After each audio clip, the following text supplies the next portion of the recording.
Bonjour, aujourd'hui je te montre comment répondre à une question très classique dans les sujets de bac, qui est de montrer l'expression de la vitesse d'un satellite qui est ici fournie. Donc tu as un satellite qui tourne autour de la Terre, le centre O de la Terre et le centre S du satellite.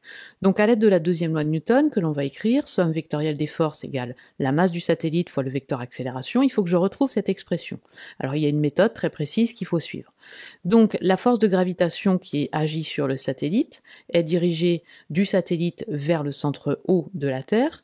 On va utiliser un repère de Fresnel. Alors si tu ne sais pas vraiment ce que c'est qu'un repère de Fresnel, va vite voir cette vidéo indispensable pour travailler sur ce genre d'exercice.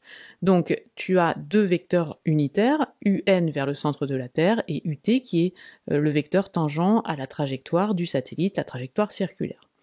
Alors ici, la force de gravitation, on voit qu'elle est dirigée suivant le vecteur UN, donc je peux exprimer cette force de gravitation en fonction du vecteur UN.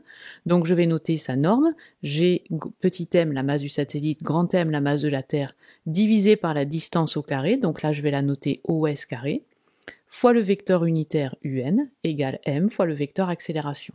Donc en simplifiant ici, je vais avoir l'expression de l'accélération qui est donc suivant UN. Alors, je vais exprimer les coordonnées de ce vecteur accélération dans le repère de Fresnel. Le repère de Fresnel, donc il y a deux coordonnées, une suivant UT, une suivant UN, donc on va appeler AT AN. Donc AT vaut 0 puisque le vecteur accélération est suivant UN, et AN, son expression, c'est donc G grand M sur OS carré. Alors ensuite, il faut que tu connaisses par cœur l'expression de l'accélération dans le cas général, dans le repère de Fresnel.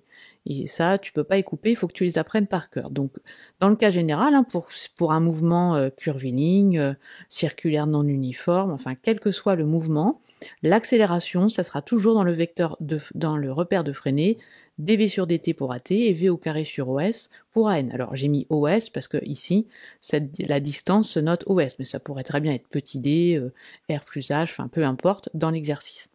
L'expression de l'accélération qu'on a trouvée précédemment est la suivante. Donc maintenant, on peut identifier l'expression dans le cas général et l'expression dans cet exercice ici, et écrire l'égalité suivante, v au carré sur os égale g grand M sur os carré, que je vais simplifier. Et donc, je vais trouver l'expression que l'on me demande, puisque OS, c'est tout simplement RT, le rayon de la Terre, plus H, l'altitude du satellite. Voilà. Alors, apprends bien cette démonstration, parce qu'elle tombe vraiment dans tous les exercices de mécanique des satellites au bac. À bientôt pour de prochaines révisions.